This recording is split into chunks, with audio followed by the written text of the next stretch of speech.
If I were leading an Ivy Plus college and I could wave a magic wand and I had no resource constraints, I would expand the size of our class by increasing the number of low and middle income students who come here. We studied admissions policies at 12 Ivy Plus colleges. That's the Ivy League, plus MIT, Stanford, Chicago, and Duke.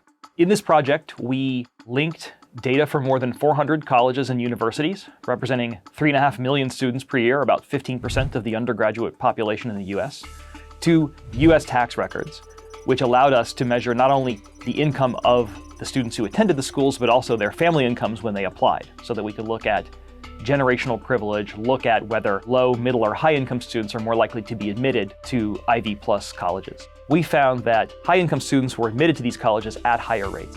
In a representative Ivy Plus college class, which is about 1,650 students, there are about 160 extra students from the top 1% of the family income distribution. Pairing our data on the universe of test takers with tax data, which has college attendance records for everybody nationwide, with internal records from colleges, allowed us to understand how much of the overrepresentation of high-income students at Ivy Plus colleges was due to applications, so are they more likely to apply? How much was due to admissions? That is, are they more likely to be admitted among those who have the same academic preparation? Or were they more likely to attend because, for example, they didn't need financial aid? Our answer to that question was that it's mostly admissions.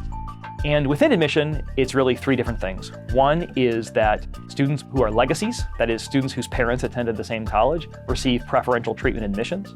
Those students tend to be higher income than average. And so if you give preferences to legacies, that tends to, by default, give preferences to high-income students. Another third is that students from high-income families are much more likely to receive high non-academic ratings from admissions officers.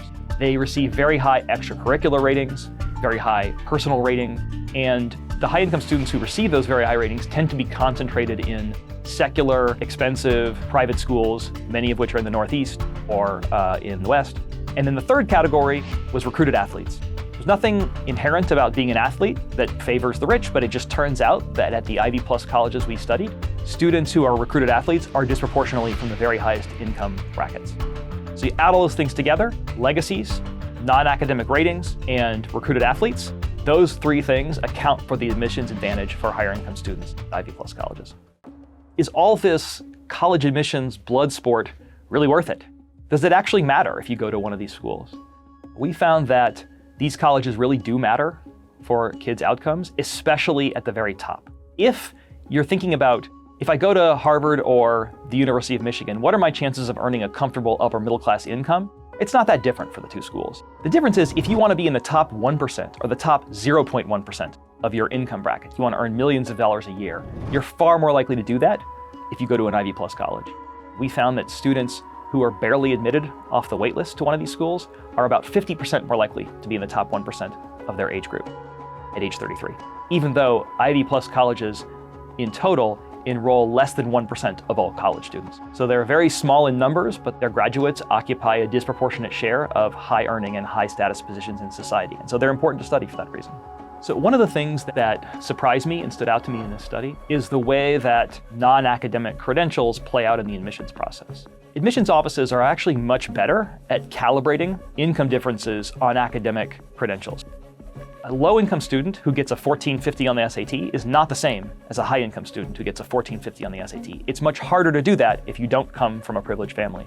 And admissions officers know that, and so they're able to, in a nuanced way, put a thumb on the scale for low-income students when it comes to academic credentials. And so what I learned from this process is that sometimes the academic credentials, even though they have their own biases, they might actually be less biased than the alternative. I think it's very clear in our data that it's the non-academic dimensions on which privilege is perpetuated especially.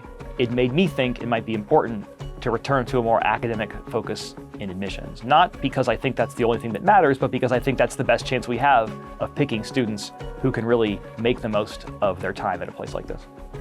If I were leading an Ivy Plus college and I could wave a magic wand and I had no resource constraints, I would expand the size of our class by increasing the number of low and middle income students who come here. I understand that's not easy to do, but I would do it because I really believe in what we're doing at places like Harvard. I think we are providing tremendous opportunities for students. We just can't do it for enough of them, and we especially can't do it for enough low and middle income students. And I think that would really be beneficial because it would relieve a little bit of the pressure. I think one of the reasons why these conversations are so toxic is because the admissions game is so zero-sum and it's so competitive. And if you look out in the world, there are so many talented students who could benefit from the opportunity to come to places like Harvard, and we can only have so many of them here.